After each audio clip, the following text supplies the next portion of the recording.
Hello, everybody. Welcome to GulchCast. I'm Kenny Hitt here, as always, with the lovely and talented Michelle Ray. Michelle, how are you doing today? I'm good. It's my Friday, so as usual, ready to go. That's always fun. Super excited tonight. Yes, we got a very cool show tonight, and it's kind of appropriate that it's happening during E3, which just started out in Vegas, I believe. Is that where it is this year? I can never keep track. But I'm a big gamer. I'm a child of the '80s. And, of course, last week on the show I was gushing quite a bit about this documentary that I'd seen, Atari Game Over. And if you actually go to our Facebook page, it's facebook.com/GulchCast, you'll actually see a link to the documentary on Netflix. It's very cool. I encourage you all to check it out. And we actually have a very cool guest on tonight. Is one of the subjects of the documentary, Mr. Howard Scott Warshaw. Howard, how are you doing today? I'm doing great, Kenny. It's great to be here. Thank you. And Howard, for those who are, maybe around my age, you may know him as the programmer of the classic Atari game Yars Revenge, one of the biggest sellers ever for the Atari 2600.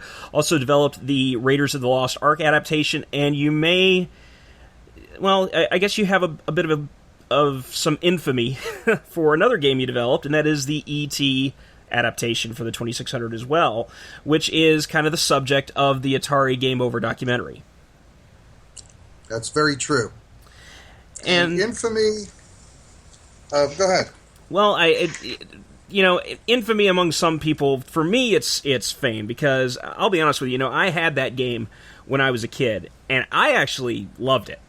I had a blast with it, and I always enjoyed it. And yeah, I never really understood how it was so maligned. I think it's a little bit ridiculous for people to say, oh, it was, the E.T. game was responsible for the great crash of '83. And, I had a 2600. I've always been a gamer. I had a 2600 followed by an NES and all sorts of systems thereafter. And, I mean, let's face it, if you had a 2600, there were a lot of really terrible games that came out for the 2600. Yes, there were. A lot of, third-party developers and things like that. But I think we'll get into that just a little bit later. But, Howard, let's kind of talk about you a little bit and your history. And tell us a little bit about how you ended up at Atari in the first place. Was it 80, 81, you're working at Hewlett-Packard, is that right?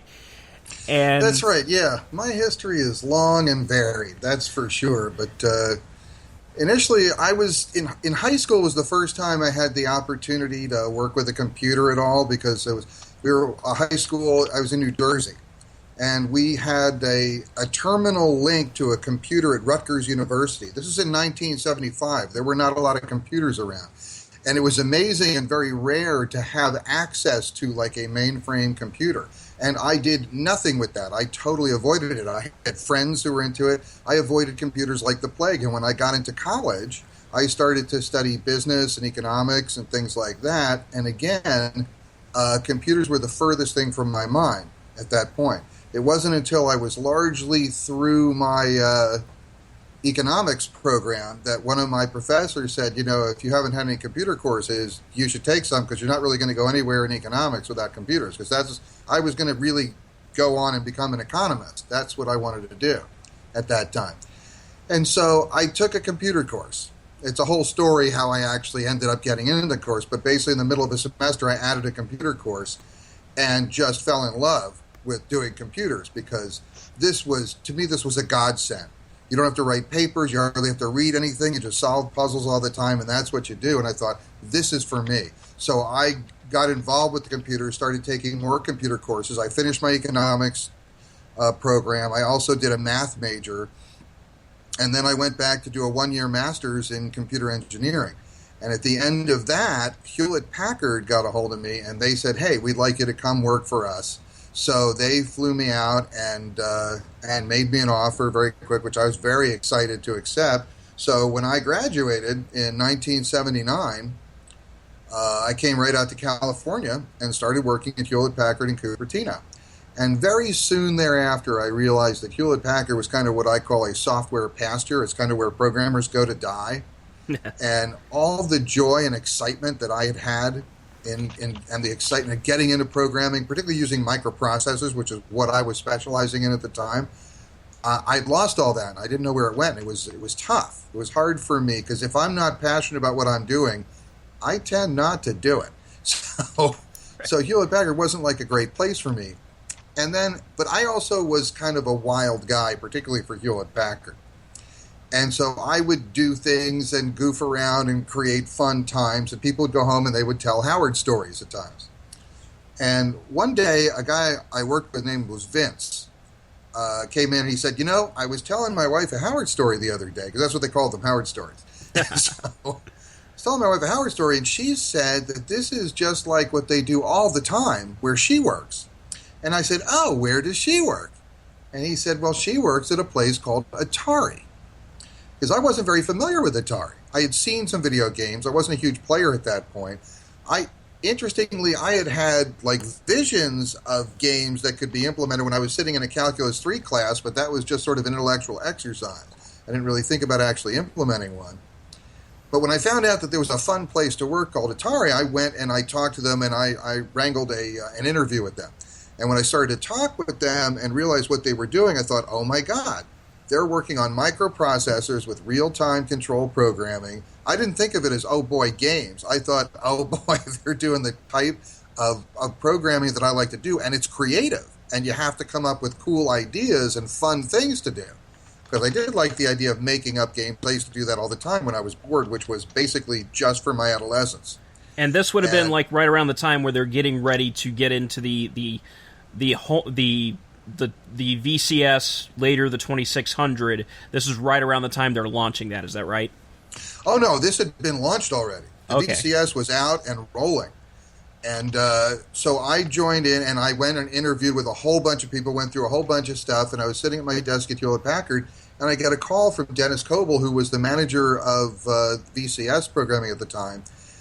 And he told me, he goes, look, we're not going to make you an offer. And I was like, what? And he goes, well, we just don't really think you'd be a fit here. They actually, it was kind of funny in retrospect, they thought I would be like too straight to fit into the environment there. And so I just said to him, I said, look, Dennis, I said, I think you're making a big mistake. I said, I think this is a really good job match. And you need to give, so what do you need? What does it take? What's going on? And basically, I just sort of negotiated an opportunity with him. And I took like a 20% cut in pay and agreed to go on probation. I just said, give me a shot. Just let me in and let me show you a little bit of what I might be able to do, because I think this is where I need to be. I think this would be a brilliant job match. And to give him his credit, he let me go. He gave me a shot. He said, okay, he thought I was this excited about it. So they brought me in. And within the first, and so that's how I actually got to Atari, was by begging. I literally begged my way in for a chance to be a part of VCS. I think I've done that for a couple of jobs myself. Well, sometimes it's neither worth of you guys are alone. I'm not to interrupt because I'm actually sitting here with this really crazy grin on face. I was a little later in the whole education graduation thing, but I was an economics and finance major, and my dad was a big geek. So, we had a 2600, and, my first experience in any kind of coding was in, BASIC and, creating Hello World on Dad's Commodore. And so, but for me, it was a very similar experience in that I spent 4 years studying economics and finance. And the first time I got to debug a bit of software, I was in love. And so I spent the next 18 years in a cubicle and have since wised up and no longer do that, thanks to the sharing economy and all of that. But definitely understand that passion and that excitement for what could come, what you can do, what could have been done or what can be done. So just wanted to interject that. I think that excitement still exists. I see it in my kids too.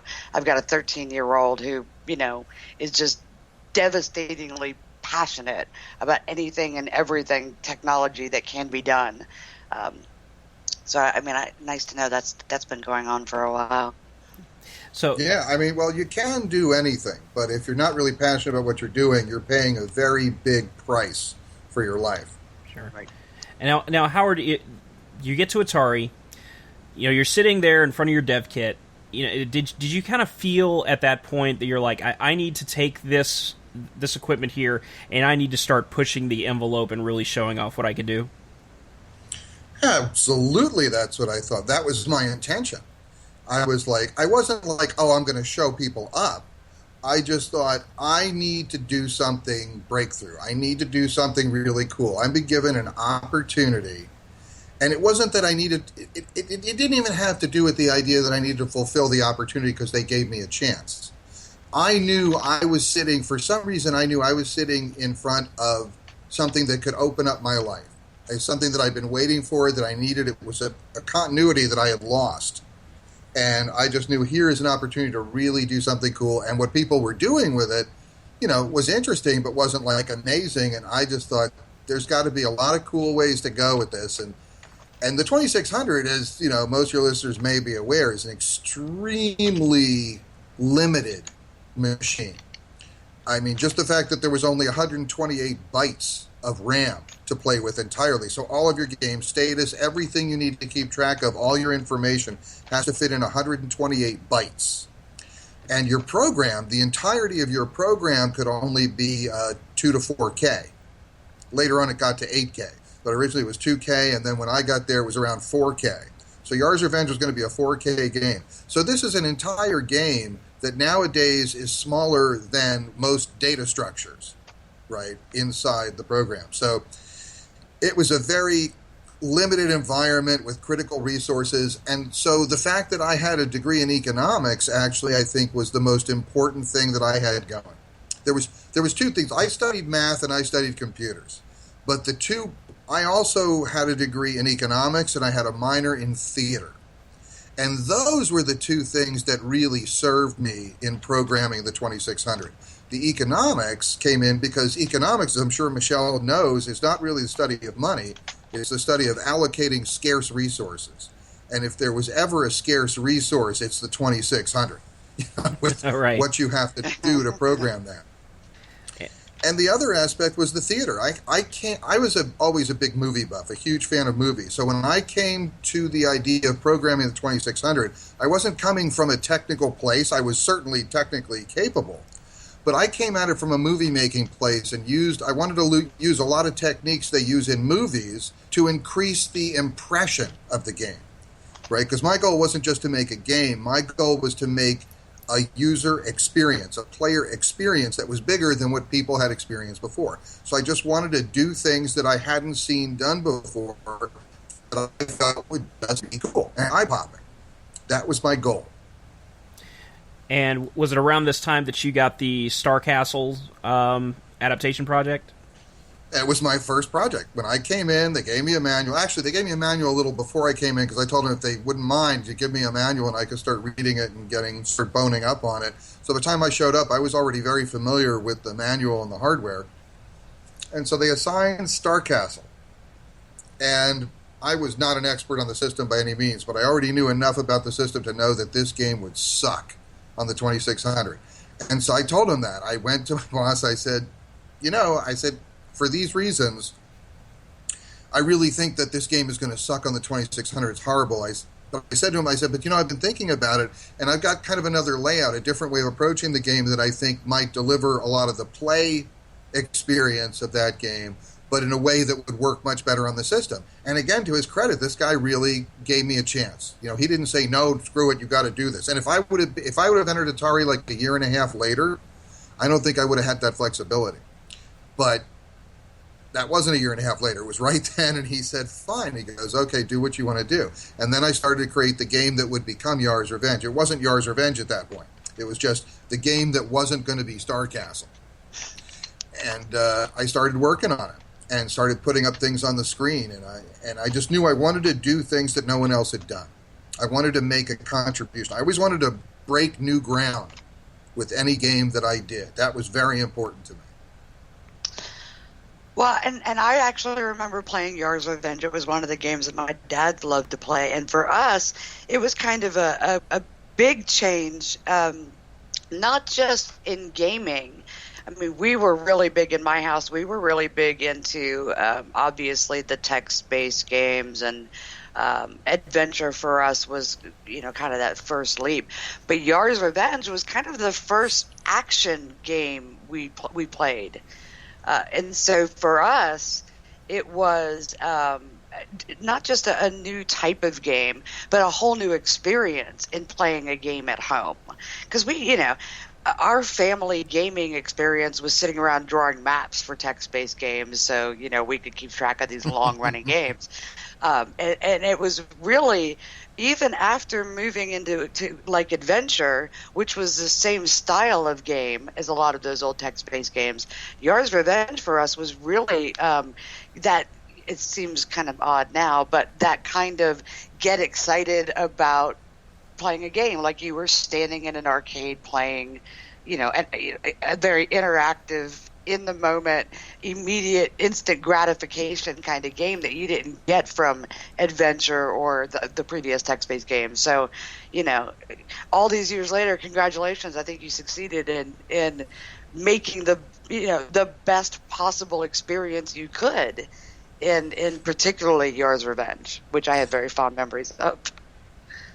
Well, thank you, Michelle. I mean, that really means a lot to me. It really does. It's very important because that's what I wanted to do. And I just tried to think of every way I could to make the game bigger, to make it seem like, for instance, one thing I did was I didn't put a frame in the game because I knew when I like to play games, I like to play them in the dark at night.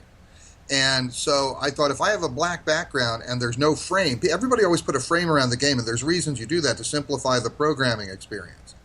But without a frame, if you play in the dark, it kind of it melts into the background, and now it feels like a much bigger thing than just what's on the screen. And I like that idea. And of course, you were working for Nolan Bushnell, who originator of Pong, no frame in Pong. True. Yeah. But it had the score at the top, which still was bounding what was going on for you. Right. Right. Now, it's interesting though. I remember back in the '80s, and of course I was born in '81, so I'm still kind of a young pup here. But the when you really think about what arcades were at the time, and what the video gamer experience was at the time, it was mostly teenagers hanging out at the mall. Or you would have arcade machines in bars and kind of skeezy places. It wasn't really a thing where... It wasn't a pastime. Yeah, it wasn't a pastime. Yeah, exactly. And the 2600 and the games that came out for it are really what made video gaming a family experience. And to the point where even today, my father, who is 63 years old, plays Assassin's Creed. So, even today, that's something that me and my father are able to bond over, is our love for games. And the 2600 was like the first console we had, and we had Yars Revenge, and we had the E.T. game, and it's something that it was one of the first things at a very young age, barely out of my toddler years, that me and my dad could bond over. Well, the 2600, I mean, it's true that it was the first home console that really took off. I mean, Pong was good, and the Odyssey system before that was something, and Pong, in some ways predated the 2600 in some game versions. But the 2600 was the first system that really disseminated. This was at the time when PCs were just starting to be introduced. And at a time when there were about, 8 to 10,000 PCs in homes total out in the world, there were millions and millions of VCS machines, which means that Atari was actually, people think of IBM and people like that, or Apple, were the people who tried to put computers in the home and make that happen. But Atari was really the company that put computers in your home because they showed you what you could do with them, which is to have fun, which is the main reason people get a computer. They say it's for a lot of business things and stuff like that, but if they can't really have fun with it, it's a lot harder to sell it to them. And that's what was going on back then. It was actually revolutionizing the home and entertainment and what that was. And that was huge. We weren't just making games. I mean, at least from my point of view and a lot of the people I worked with, we were creating a new medium, right? No one had ever made television interactive in a real way before. And that was changing something that's a fundamental piece of culture, right? The TV was a cornerstone of every living room and everywhere in the country, right? Everyone has a TV. Almost everyone, but pretty much everyone. And it was a big part of the family. The family got together and watched TV. Now, arcades were a very big thing, and there was an arcade culture, and it was part of the teen experience back then, just like texting is now. Okay, but you're right, it was not a family-oriented experience. And what the home system did was it enabled people to play together as a family and do that. And that was huge. That was a big, big thing to provide. And it's still working that way, like you're saying. Well, and to go back, I don't know, GulchCast this show started because Kenny and I both have kind of a passion for even the smallest of innovations that revolutionize how people do things. Both of us are kind of we kind of early geek adopters. Over. Yeah, we're both of us are early adopters, and we kind of geek over even the smallest of changes, and this was our outlet for that kind of fandom. And for me, like Kenny was saying, I grew up. My dad was very geeky, so we very early on had pretty much everything tech he could get his hands on, and the first thing he did, of course, was tear them apart. And so gaming for us, now I was a teen, I was born in the early 70s, I'm dating myself here. But by the early to mid 80s, I was very, very much into watching Dad tear these gadgets apart and find out what we could do with them, and kind of immersed in already what back then was changing in the home. I mean, TVs were changing, and here we are, microwaves and all of this stuff. My dad bought one of the first CD players and everything, so we had all of these things. But sitting around gaming for us was more than just let's have fun. It was check out the leaps and bounds that are being made in technology. From each game innovation, from very early on up until my dad got his first PS system. The excitement for us wasn't just check out this new game. It was very much check out the innovation in graphics design, and check out how much smaller the systems are getting, and how much more user friendly they're becoming. And so it's a total tech experience. It was. And gaming, when I sat in front of a computer for the first time as a kid, and my dad had this huge, the Commodore desktop, huge thing. And my dad was super excited about this. For me, it was not like it is for my kids. My kids have grown up with technology. Innovation for them is almost expected. It's like, okay, we've had this for a year. What's next?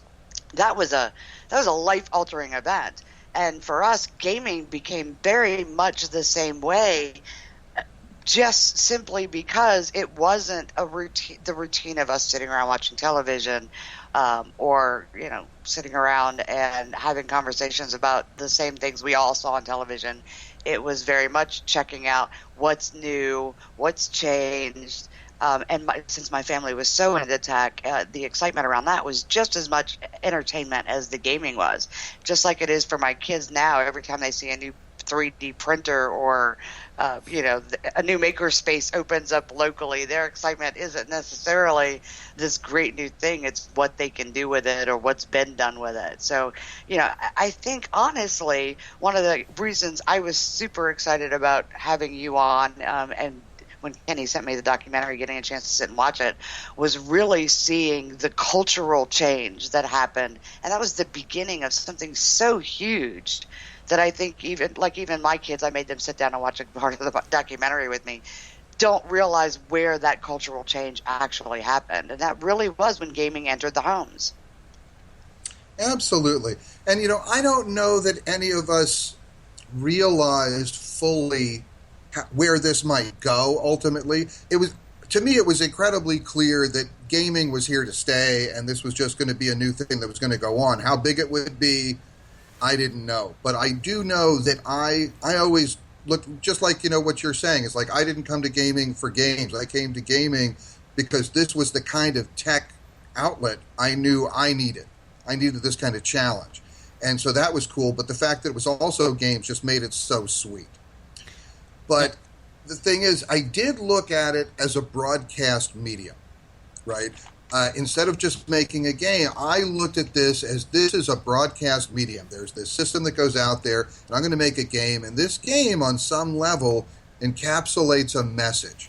You know, how you play a game is kind of like a message, and I put this together and I put it out. And if I make something that's really cool and that really captures people's imagination or their entertainment value or whatever, then I will have been able to reach and touch hundreds of thousands to millions of people.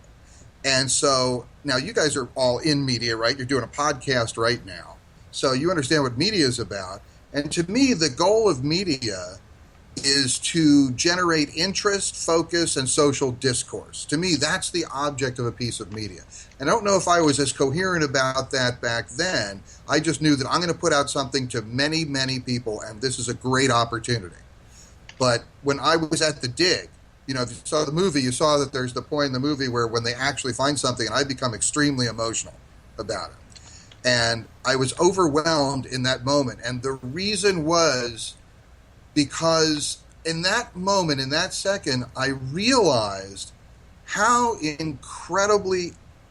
had really worked, right? There was this thing, this little, 4K of machine code that I had written over 30 years ago still is generating this much excitement and focus and media attention and literally social discourse. People talking, is it there? What's going on? The myths about it.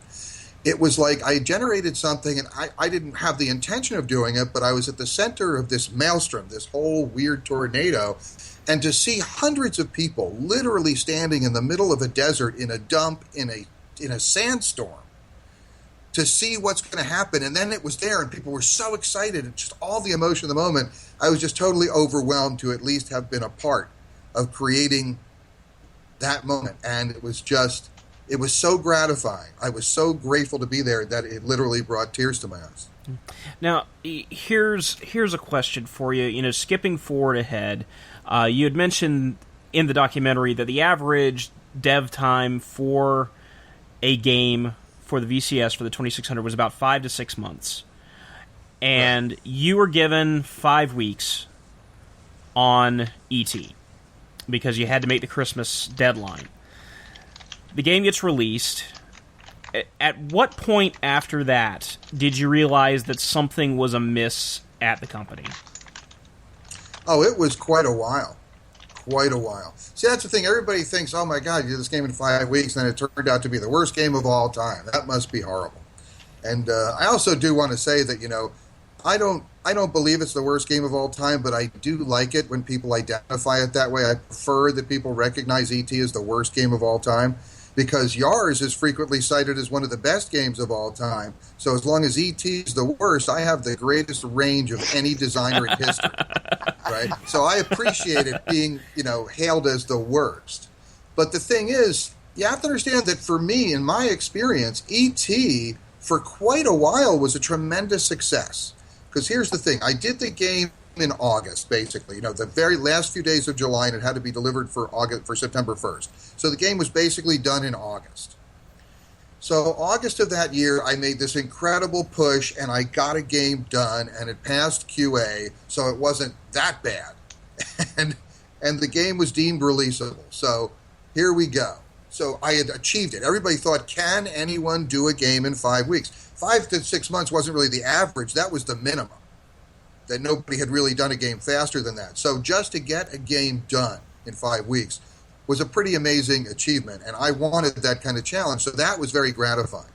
So now you fast forward into December. Well, the next thing that I see about the game is that it's topping the Billboard Top 40 sales for video games, because Billboard was tracking game sales at that point. So first I actually got the game done, and we made the deadline to manufacturing, and everybody was relieved that we were actually going to get it, and they hadn't spent $22 million for nothing, okay, which was possible. So the next thing is, now it's topping the sales charts. Well, that's pretty good news also. So the first 6 months that are involved in this whole project, It's all good. It's all good. By the end, by mid-December or so of '82, I'm sitting there with 2 of the top 5 games of the Billboard top-selling games, and I'm feeling pretty good at that point. And you have to remember also, this is pre-internet. Okay, there was no internet back then, which means it means you can't update something, right? People didn't download ET. This thing had to be done once and put out, and you can't update it, you can't change it. It's like a book. You print it, and out it goes. And you're not going to replace everybody's version with it, right? That's just prohibitively expensive. And you can't update patches, you can't download stuff. Also, there's no immediate feedback. Right? The internet provides immediate feedback to stuff. So as soon as something hits the streets, there's already people online chatting about it, talking about it, hating it, loving it, whatever they're doing. None of that existed. So the only feedback there really was sales and to watch how the sales continued. And it wasn't until into the first quarter of '83 that we started to see the sales starting to come back. People started to make returns, games started coming back, and that was the first time anybody saw anything going like, this isn't really going like the way we had hoped. So a lot of carts went out, people were sucking them up, but then they started to get returned, and they started coming back. And so it's like 7 or 8 months after the game is done before we start really a sense of like, okay, something's not really working with this. And even so with that, the idea that it killed the gaming industry, which is so absurd, and yet people totally dug the story. That didn't come out till later, till like even later, '83 and '84. But you had to see things like a Magic's company withdrawing their IPO and Atari crashing, which that news didn't really come out until the first quarter of '83. Also, the first quarter of '83 was not a good time for the video game business. Right. But that was that you see what I'm saying? It's like there was so much good and positive feedback coming along that it felt like a total success until that point. It was a long time before actually I saw anything going on that was like negative. And then it was like a good 10 years before I ever heard anything about it being the worst game of all time. Right. And that's something that I've said is, the crash did not happen because of ET. It was a perfect storm of a lot of bad things happening to the industry at once. Because I think at that point the Intellivision and the ColecoVision were out, I think, and were not doing great. And the 2600, about how long had it been out at that point? I think it's been out like 5-6 years at that point. Right. It had really been out for a while. Which is a long time in the video game industry. That's a long life for a console. It's a huge, long life for a console. Well, one of the problems, what I believe is one of the major reasons for the crash, okay, one of the actual reasons for the crash is product life cycle. The problem with the crash that happened was that when it's the first product life cycle, which this was the first product life cycle for a major home console. Nobody knows how long that's supposed to be, which means nobody knows when to really start planning to pick it up next. Nowadays, when the PS3 comes out, they already have the PS4 on the board, and now the PS4 they're already developing the next. People know about how long to expect and how long to plan for, and they're geared up for it. Back then, nobody knew, and this was a cash cow that nobody wanted to put out to pasture. Everybody wanted to keep it in the barn pumping. And so they just milked it and milked it and milked it as far as they could. And they were getting lots of positive feedback for that. Right? I mean, Ray Kazar, the head of the company, sometimes I feel a little bad for him because this is a guy who knew nothing about technology, nothing about developing games. They put him in charge of a company that was already set to take off. Okay? And the reason we know that is because A, it took off, and B, Nolan Bushnell, who I think is a fairly shrewd businessman generally, sold that company for a very small percentage of what it was about to be worth less than a year later, or 2 years later, right? So if anybody, Nolan Bushnell started this rolling, and Warner took it over. And Warner took it over because they just thought it'd be interesting to get into technology. Nobody really knew what they were looking at, but I believe the seeds had already been planted, and this thing was going to take off. So Warner puts in Ray Kazar, who really doesn't know anything about this stuff, and it takes off. And Warner, everybody at Warner thinks we're geniuses for putting Kazar in place. And Kazar thinks, wow, this is great. I'm doing a great job. I'm getting big bonuses, smoking big cigars. It's all good. Now, there was a programmer at Atari who used to say this thing I thought was really clever. He was a very clever guy. But one thing he used to say is the definition of state-of-the-art means that when it's broke, nobody knows how to fix it. Okay? And that's what happened at Atari. That's actually pretty brilliant. I like that. It is. It's a great definition, because that's what happened when everybody was willing. There's the old, I think it's an Arabic expression that says that success has 1,000 fathers, but failure is an orphan. Right. So when it's taken off and going up, everybody's talking about how they contributed and what they did, and everybody's right.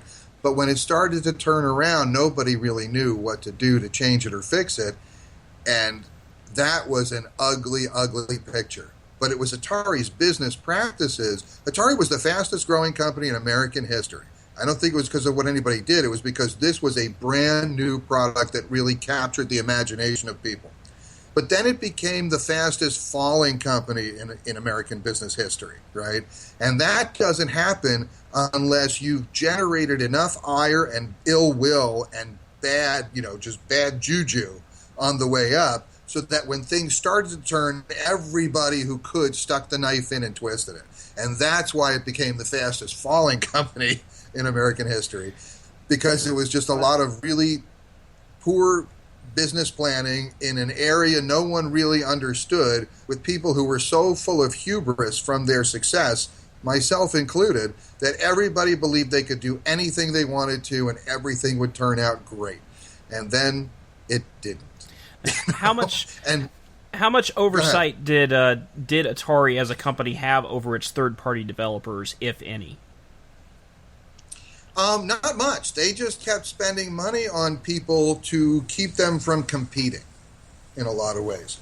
And, the litmus test for third-party developers was easy. Either you give us some product or you don't. And the turnaround time wasn't so long that, you couldn't tell where it was going or seeing what's happening. But Atari really started getting into the business of paying people not to compete and trying to buy out the competition, because they tried suing out the competition. That was another thing that people didn't learn. The idea of licensing, a licensing-based console, which Nintendo and Sega perfected, and Sony took to a whole nother level, and then Microsoft took over from there. This idea of owning your system, protecting it, and licensing it, well, that didn't exist when the 2600 first came out. So other people could just make whatever games they wanted to and pop them out on those systems. That's why it got oversaturated and the quality dropped so much, and consumers became really dubious about what's the next piece of garbage that's going to come out on this machine. Right. And I remember, I think Milton Bradley was particularly egregious. I think it was I wanted to say it was Milton Bradley. I remember them coming out with these joysticks that were supposedly like flight simulator joysticks, but really what they were is this box the size of a pet carrier with a couple of handles on the side that was just a base that was the same Atari joystick that was already coming out with the system. So exactly. There was and that tradition continued on later on once Nintendo got a little bit slack with their licensing. There were really some lousy games and lousy peripherals coming out for the Nintendo around, I'd say, about 87, 88. It really started getting bad. Toward the end of the life of that particular console, while they were... At that point, I think the Super Famicom was about to come out in Japan, and they were getting ready to introduce it here in the States as the Super NES. So this is what I mean by nobody really understood what was going on, right? Because licensing wasn't a new concept, but it never occurred to anyone to secure this system so that other people couldn't just automatically produce on it, because nobody had any idea it was going to be so big that would ever even be an issue. Right. So, moving ahead now, after the fall of the company, you're gone by this point. What did you go? Where did you go from there? What did you do from there? Okay, so right after Atari, I took some time off because Atari was an amazing head trip. Okay, my experience at Atari. Rob Fulop put it. I did a documentary series called Once Upon Atari at one point, and you can check that at onceuponatari.com if you like. But it had all the engineers. It's the only piece of media that really covers what was like being at Atari that's exclusively done by people who were there. There's a guy named Rob Fulop who's a pretty well-known developer. And what he used to say was that Atari was a place where, well, one thing he used to say was, that the people who would really succeed at Atari were people who, like, you have to see how much fun you can have and still go to heaven. And I always thought that was a great thing to say. But after Atari, I just had to get my head straight again because it was just such an intense, crazy experience. And so I took some time, did that, and then what I did was I wanted to go in completely other directions. I went and I got a real estate sales license, and then I got a real estate broker's license. And I tried that for a while, and I absolutely hated that. And then I got back into tech, and I did like everything you can do in tech. And over several years, over the course of years, I did compilers, I did assemblers, I did video display, I did networking, I got into industrial robotics for a while and CAD and stuff like that, and that was very interesting. And I did a lot of work in and out of tech, and then I decided I wasn't getting enough creative juice all along. So I started to work two jobs. I worked my day job, which was technology, because my body was still addicted to eating. And then I would work my night job, which was more about creative output. I started to write books. I wrote a few books. And then I started thinking, I'd like to make film and TV, like I'd always wanted to, never got to. So then I went to school for that. I got a certification in video production. I did some documentaries. That's when I did Once Upon Atari. I did a few other pieces. And then I got to a point where I'd done movie making for a while, and it was tough to make a living at that. I didn't really know what I wanted to do. And everything else was drying up, and I was having trouble getting back into tech because I'd been out of tech long enough that people really figured it was rust. I was getting rust. I was aging out in some way. And I didn't really feel that way. Also, I was managing people as opposed to programming and stuff, and I don't think people changed that much. But there's the perception. So I thought, so what do I want to do? I'm having trouble doing what I think I'm supposed to do. So what do I really want to do? I went to Atari because I was doing there what I wanted to do, what I was super passionate about, what I loved doing. And someone asked me once, so what do you want to do? And I said, well, I'm trying to get a job in tech. That's, I got to eat. I have all this. They said, no.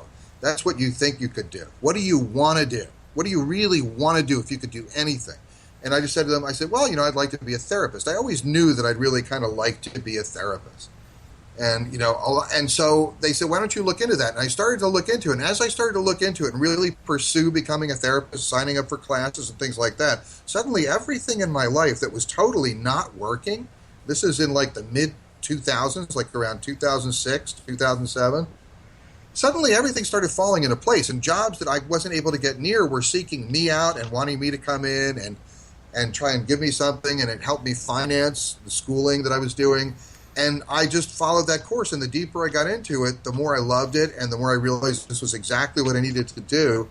And I'll tell you, the thing about Atari was that it was an amazing, amazing experience. What Rob used to say about it was that, he goes, how often do you find someone in their early to mid-20s who's getting paid a tremendous amount of money with total creative control, who's being paid to do essentially whatever they want creatively? That's where we were. And that was a tough act to follow. And it was really hard to face the next 30 years or so of my professional development, because every single thing that I did over that time, including my return to video games and working back in the industry again and stuff, which I did, all paled by comparison. I was still chasing that Atari high, both literally and figuratively. But when I became a therapist, that's the first time in 30 years that I was doing work that was as gratifying and as satisfying to me as making games at Atari was. I never gave up hope. I always knew I would find the next thing to do. I never would have thought it would have taken me 30 years, but it did. And a lot of people think it's a very odd transition to go from being a programmer to being a therapist, okay? But I don't think so. I think it's a very natural thing to do. And here's what I tell them when they say it's weird. I always say, well, programmers and therapists, they actually have a lot in common, really. It's like they're all systems analysts. It's just that what I've done is I've graduated onto a much more sophisticated hardware. Yeah. I mean, the human personality is an operating system. It really is. Absolutely. I believe it is. It's just unique. They're all unique instead of it being a system that's uniform across, the production line. Every person is their own complete system, and that's how I look at it. And everyone is a challenge. It's like being a detective. Right. To find out what's happening here. And I mean, another way I look at it is I used to just entertain nerds, and now I'm actually making their lives better because I specialize in working with high-tech people, particularly game programmers. Right.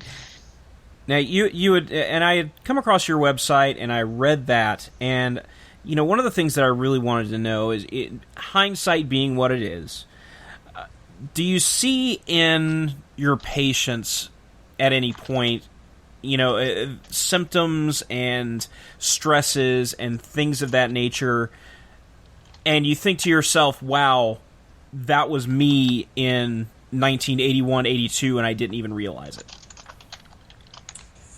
Absolutely. That's a really great question. It is. And I think it's absolutely true. I mean, you see, the more experience you have, the more you're likely to be able to recognize it in other people, right? That's one thing that, a therapist is someone, every artist lives by their experience, and there's an art to therapy. And the more life experience you have as a therapist, the more people you're able to work with and deal with. And I do see people who are stuck in places where I've been stuck. And I didn't know I was stuck at the time, so it makes it easier for me to understand why it's tough for them to see necessarily where they're at. But it's also easier for me to see the things. I just think, what would I have gone back and told myself that would have woke me up? And that helps me, that helps inform me as to how I can relate to clients and help them see what's the next step, where to go. And it's worked very well for me. Of course, I've had like 5 or 6 careers in different directions with different things. To me, it's always been about finding the next new thing and what's something that's stimulating, that's interesting, and how can I take this new expertise that I learn and acquire and wrap it in with all my prior stuff, and what do you do with that? And when you talk about things like writing, speaking, networking, industrial robotics, making video games, making films, doing all those things, there aren't many jobs that actually require you to know all that stuff to do them. But therapy is one area where I find every single part of my background comes into play at one point or another. And it's fascinating. It's literally fascinating for me. What are some of the things that you have seen from your patients that maybe things that they're having to deal with at work, things that might actually be avoidable on the business end? What are some of the mistakes that you think companies are making over and over that are causing problems for their employees? That's a tricky one because it's not always the same thing from company to company. Usually, the issues, when people have issues at work, it's usually a problem between their perspective of how they think things should be and the perspective of the people they're working for, whether it's the company's philosophies at large or their manager's perspective specifically. So, I mean, the mistakes you see managers who are not aware that a manager's job is more about service than control and lording over people. When you get power mongers, when you get people who are really trying to do that, everybody has a tough time. The people who work for them are trying to deal with this thing of, I'm trying to cooperate, I'm trying to be part of a collaborative effort, and I feel like I'm being punished for it. And the managers themselves, they have trouble because they're trying to assert power and influence in a way that's inviting resistance instead of cooperation. So they're not satisfied. And you see that over and over again. But that's a difference in expectations, right, between what people think they're getting and the way it's working out. So that's kind of abstract. I mean, there's a lot of different kinds of problems that you see. There are, with programmers, you see a lot of different kinds of issues. I mean, you see people who have trouble interpreting social cues and stuff, so it's hard for them to participate. You see people with an axe to grind. You see people with ego situations where it's important for them to be the alpha geek, to be the most knowledgeable person in the environment, and anyone who challenges that, it's a threat to them, and that triggers them in some way that makes them act out. These are some typical things you see. The other thing that's really important to understand about doing therapy work in the tech community is that most people are fine, right? The things I'm talking about are unusual. There's no psychological issue that most people have. Any psychological issue you can name, the minority of people in the population have that, right? They're all way below 50%, and most of them are below 10%. So most people are fine. Most people are okay. And if you didn't have a core of people who were okay, it would be actually much harder to spot when something is getting out of whack. You know what I mean? Right. So I have a quick question for you, because I know we've got to wrap up really quickly here. But as somebody who is, I actually am in media. Aside from this podcast, my day job is media. And it's digital media, right? I work for a media company that is strictly online. I'm involved with technology. I'm actually in the process of launching a startup, and I know you're in Silicon Valley. So I've actually my big curiosity is I've run into people in all of these industries, and faced a little bit of what I've always found is a very interesting personality trait of people who tend to get into these industries is seems to be this: I have an idea, right? And my idea is great. So listen to me. And over again in my experiences in all of these areas, I've kind of faced that that people of that who have that type of mindset, who get into these areas because they're passionate and they have great ideas and they want to see them through, are often disappointed in a collaborative environment. Just out of curiosity, that is something I see over and over across the board. That's a very, very insightful comment, Michelle. It really is, and that's amazing. It's funny because when people ask me, what was it like returning to the game industry, and I tell them quite honestly, at the risk of exposing myself, but I tell them that it's not the same. What was great about Atari was you were an auteur. Right, it was a work of authorship back at Atari. It has become a collaborative effort, and there's nothing wrong with that, but it's not the same juice. It's not the same thing. For someone who is a concept, and you talk about the types of people who show up, I think you're dead on, right? You see people who have a concept, and they want to promote it, and they want to push it, and they want to make this thing happen because that's the concept. And anyone who is a real icon or a real visionary who's going to create a revolution has to have that mindset to push it through and make it happen. The big question you face with this is there are a lot more people who say they have that vision than there are who are going to realize that vision, right? So can you tell the difference between someone with delusions of grandeur and someone who is a genuine visionary? And that's yeah, and that obviously, if you're putting together a media company, if you're putting together a startup, and you want those people with that passion, really, I've found, and I was just curious about your experience, that balancing the expectations that come with, let's be honest, people are egoists at heart. And not only do they want their visions realized, but they want that recognition. And that's harder and harder to get when now almost all of these efforts, if you want to make a splash, if you want to get noticed, particularly in a place like Silicon Valley, if you want to be, to use a very recognizable name, if you want to be the next Uber, you want to be the next Airbnb, it is a collaborative effort. That's the only way that those things happen now. And it has to be. Melding that personality type that does show up with those ideas and the drive to do that with the reality that in order to be successful in the way Silicon Valley and beyond operates now, you have to be willing to work in a collaborative environment. Right, but it doesn't have to have 100 people collaborating, right? Absolutely not. Absolutely not. But you need to have people you can work with, and you need to be a person who can work with other people. See, ego, we're just scratching the surface of a lot of different things. This has been very exciting to talk about because I am all about passion and stuff. Success requires the ability to cooperate or at least have other people help you realize a vision. So you need to be able to cooperate to some degree. Now, ego's not a bad thing, right? People think, oh, well, someone's an egomaniac, that's a big problem for them. Well, it's not necessarily. Ego is necessary as a source of strength and energy to get you through a lot of the work you have to do. What's important is not the ego aspect. What's important is how you manage and handle your ego, because that varies from person to person, right? And people who are better able to manage their ego, particularly managing the egos of those around them as well, those are people who are going to get together with other really intense, creative, and strong people and put something together. And one of the things that I do as a therapist, as the Silicon Valley therapist, is I actually work with co-founders and people like that to help them manage their relationships so the relationship enhances their abilities and their genius and their principles, as opposed to becoming a battleground over them that becomes counterproductive. Yep. And I think if there's one thing from this entire conversation we can take away, it's that if you want recognition, just set up some sort of elaborate scheme where the pixel has to be in a particular place on the screen, and that'll make your initials display.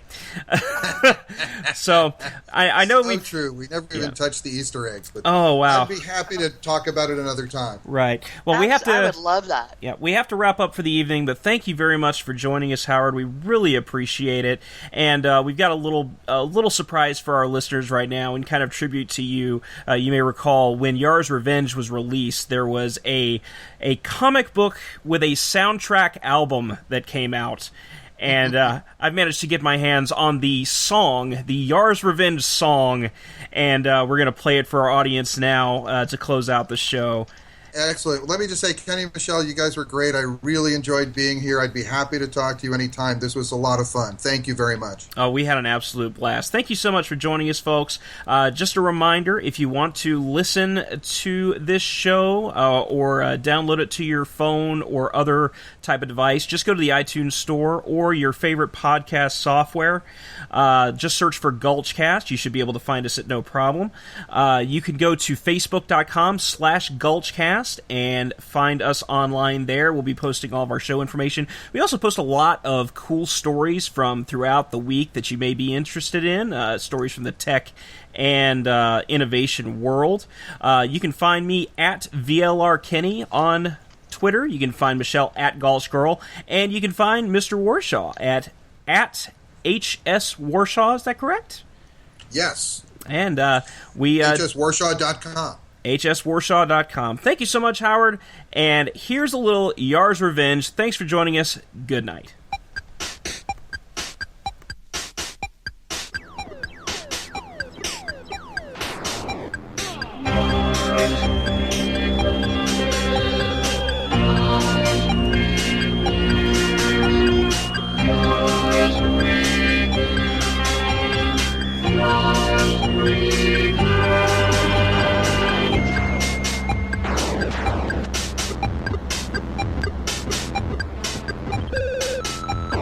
Shelter in the neutral zone. Yars Revenge.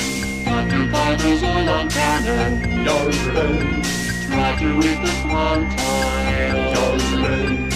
Got to break the quantile shield. Yars Revenge. Yars Revenge.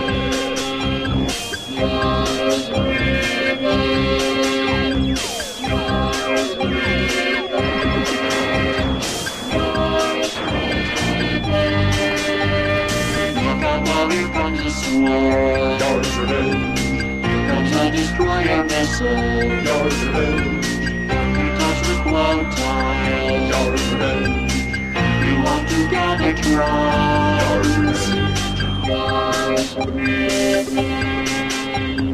Yars Revenge. Yars Revenge. Yars Revenge. Shelter in the neutral zone. Yars Revenge. Occupy the Zoylon cannon. Yars Revenge. Try to meet the quantile. Yars Revenge. Got to break the quantile shield. Yars Revenge. Look out, now here comes a swirl. Yars Revenge. Here comes a destroyer missile. Yars Revenge. Got to touch the quantile. Yars Revenge. If you want to get it right, Yars Revenge. shelter in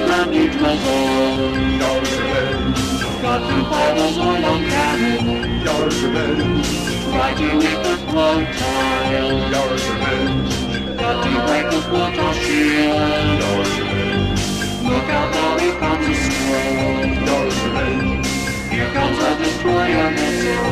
Yars Revenge. Got to touch the float tile. Yars Revenge.